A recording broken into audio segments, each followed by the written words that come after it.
ايش شوفي، اجتماع بكره انت بتدبريه، بس اللي بعده الغيه مباشره، هداك ما فيكم تعملوه لاني لازم اكون موجود.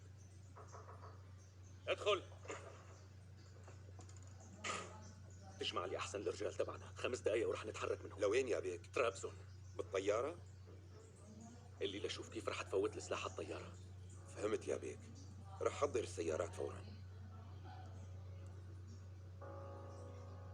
لاند، بدي 30 واحد، اختارهم من احسن الشباب، لازم يكونوا بالسيارات بعد 5 دقائق ومسلحين، رايحين على طرابزون.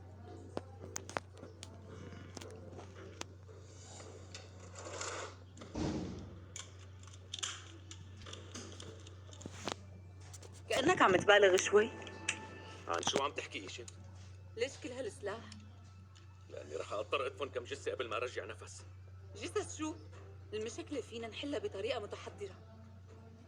وشو هالطريقه المتحضره؟ عائلة كليلي هلأ بحاجتنا، يعني فينا نفسخ العقد، وإذا ما باعوا الرمل يلي رح يطالعوه من البحر بتلاحقهم البلدية. اتصل بمصطفى. يلا، رح يسلمك نفس بإيديه لما تهدده. طيب انا كيف بدي اذا طاهر الواطي ايش؟ اذا سبيته بكون متحضر برايك وهو رح يتضايق؟ فيدا، ايشن!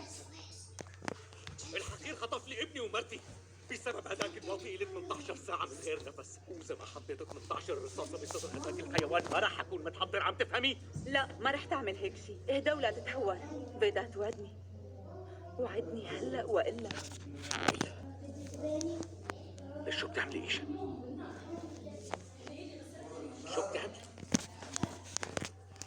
بتعرف شو ما صار، انت عيلتي الوحيدة وكل اهلي كمان.